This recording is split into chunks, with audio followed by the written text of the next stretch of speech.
Hi guys, welcome back to my channel. Today we are doing the mid-year book tag, and I really like this tag, so I think it's a fun way to review everything I've read so far this year. I've actually read 49 books this year, which is crazy. That's normally about what I would read for an entire year, so the fact that I'm at 49 and it's only June is crazy. Not that it matters how many books you read in a year, but I just happen to be reading a lot and it's been a really good reading year so far, so I'm happy about that. First question is best book you've read so far in 2023. I'm really bad at picking favorites, so I have a few answers. My favorite thriller was None of This Is True by Lisa Jewell. Follows a podcast host and interviewee, and I listened to the audiobook for this one and it was just really well done. I enjoyed it a lot. It's one of my favorite thrillers I've ever read. And then I've also read quite a few romances that I've really loved this year. Out on a Limb, Funny Story, Summer Romance, Savor It, and Reckless were all romances I've really loved. Next question is a best sequel you've read in 2023, and this one's kind of hard for me because I don't read a ton of series. If I do read a series, it's like a series of interconnected standalones. It's not like series, you know what I mean? One series I did read though, I reread the first three and then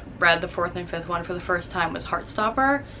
I love Heartstopper. I'm literally obsessed with it. It's a series of young adult graphic novels that deal with romance and coming of age and sexuality and mental health, and they are just incredible. And that was literally the only actual sequel I've read so far this year. But it's okay because I love it anyway, so it fits the question. The next question is a new release that you haven't read yet but you want to. Again, I have a few. A Novel Love Story by Ashley Poston is probably my most anticipated for the next couple weeks. As I'm filming this, I think it comes out next week, and I loved The 7 Year Slip by Ashley Poston. I read it last year and it was one of my favorites of last year, and I am so excited for her new release. All of her books kind of have a magical realism element to them, and I think in this one she literally gets sucked into a book. And I just love her writing style. I think it sounds so good. I can't wait to read it. I also really want to read Darling Girls, which is a thriller. I think they were all foster sisters growing up, and now they're adults and they find a body buried beneath their foster home, so they all have to come together and figure out what's going on. And that sounds really good. I've been looking forward to reading that one. I've also been seeing a lot of people talk about You Should Be So Lucky, which is a historical romance. I think it's set in the 50s, something like that. And it's a male-male romance between a reporter and an MLB player, and he's interviewing the MLB player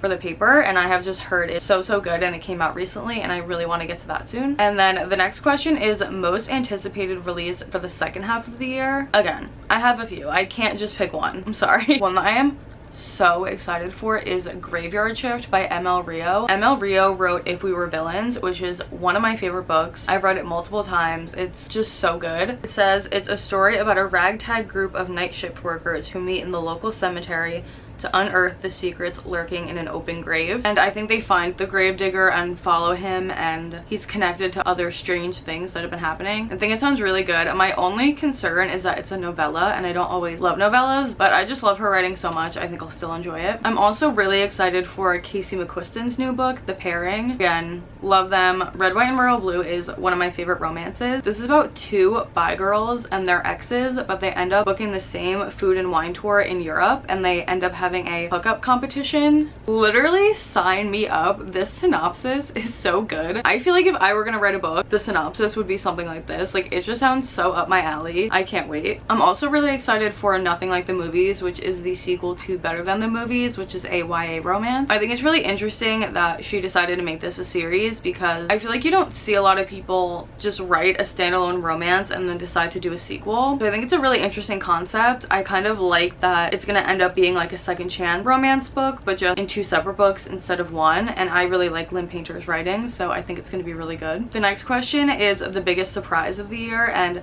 I have two for this one because they have the same trope, and that is accidental pregnancy. I used to be a pretty staunch hater of this trope. I did not like it at all and hated when it would show up in romances, but I've read two this year that I really like. I read Reckless by Elsie Silver and Out on a Limb by Hannah Bonham Young. Both accidental pregnancy trope, and both books I really enjoyed. I think maybe knowing it's accidental pregnancy and having that be the main trope in the book makes me like it, instead of it just being thrown in at the end of a regular romance. So those were definitely surprises, because I honestly thought I was gonna hate both of them. I just was like, let me give them a shot because I've heard such good things, and I've read other Elsie Silver books and I just really liked both of them, and I would definitely recommend them even if you are an accidental pregnancy hater like me. Next is favorite author, either debut or just new to you, and mine is a new to me author, and that is Annabelle Monaghan. I've read 2 of her books in the past few weeks and I really enjoyed both of them. She's a romance writer. I read Same Time Next Summer, which is a beach house trope. Her family has a beach house and he's her neighbor, and they grow up together and they fall in love, then they break up and now they're adults and they are reconnecting over another summer, a trope I love. And I also read Summer Romance, which is a single parent trope. She's divorced and ends up in a summer romance with a man who, of course, only supposed to be there for the summer, supposed to be casual. It never works out like that, of course, but I just really like her writing style. I think she's a great writer. She's one of those writers where I find myself highlighting a lot of the lines in her books, and something I also like about her book is that they're pretty to the point. I think they're a little bit shorter than your standard book, which normally I don't like, but just the way she writes, she's only giving you what you need, and I don't know how to explain it. It's like they are shorter and to the point, and you're like not really getting too much extra stuff, but at the same time they don't feel shorter and they don't feel like she's leaving anything out. All the characters feel fleshed out and the plot feels fleshed out, and I really like her main characters and her love interests, especially Summer Romance. I really liked Summer Romance. I gave it 4.5 stars. It could have been a 5-star. I almost gave it 5 stars, but I'm just very stingy with my 5 stars. But I think probably on a reread I will give it 5 stars. I just loved it. She's definitely a new favorite of mine. I still have 1 book I need to read by her, Nora Goes Off Script, so I definitely will be reading that soon. Next is newest fictional crush. I have 2. They're actually both from books I've already mentioned. The first one is Theo Silva from Reckless. Elsie Silver always knows how to write a male main character, but Theo Silva was so good. He's just so nice. Like, he steps up, he cares about her so much and their kid, because it is accidental pregnancy. He is just an acts of service king. I just was obsessed with him. Also loved Fisher, who is the main character in Savor It. I also read this recently. He's a chef who sort of going through it. His sister passes away and now he has custody of his niece. He's a Michelin star chef in New York, but he loses one of his stars and he's just going through it, and he ends up getting a job in this small town where he meets the love interest, and I just loved him. Look at this cover. Tell me he's not giving Pedro Pascal. That's literally all I had to see to read this book. I saw the cover and I was like, done. And I ended up really enjoying it and enjoying him, and he's one of those characters that I feel like I would have a crush on in real life. Next is a book that made you cry. For me, this one was Carrie Soto Is Back. I actually cried a lot, so this could be a lot of different books, but I chose Carrie Soto Is Back. This is a Taylor Jenkins Reid book. This follows a professional tennis player who set the world record for most Grand Slam wins, and now she's coming out of retirement because someone beat her record, and she's trying to now beat them and get her record back. And I can't say why I cried because it would be a spoiler, but I was sobbing at one point in this book, and that is the hardest I've cried to a book in a while. Next is a book that made you happy.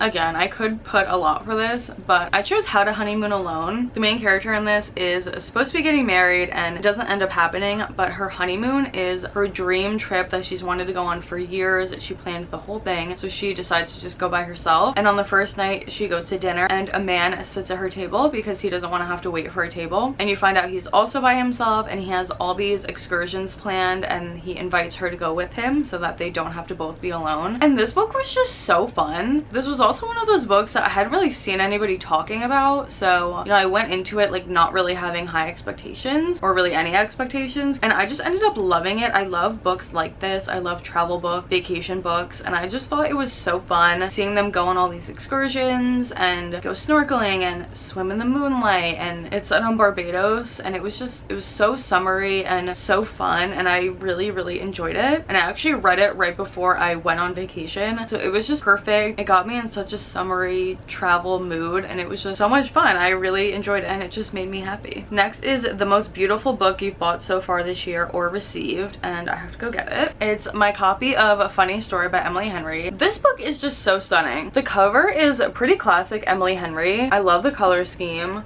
The spine is so cute. It has little lemons on it, and I love this little artwork on the back too, and it's signed I flew to the website when I got the email that they were selling these. I love it so much. I also have a signed copy of Happy Place, and now I know that it will probably not happen, but I wish I had like the full collection of her books signed. A dream. If you have a signed copy of Beach Read Book Lovers or People We Meet on Vacation that you want to sell to me for like not $100, my DMs are open. And I just think this book is so cute. Like even the inside, the pink, I just love it so much. It's so pretty. And then the last question is, what books do you need to read by the end of the year? I do have my physical TBR right next to me, so ideally I would like to get to a lot of these by the end of the year, but I do have some other books that either aren't out yet or are out and I just don't have physical copies of. I'm really excited for Daydream. This is the next book in the Maple Hill series. I really liked the other two, and so I'm really excited for this one.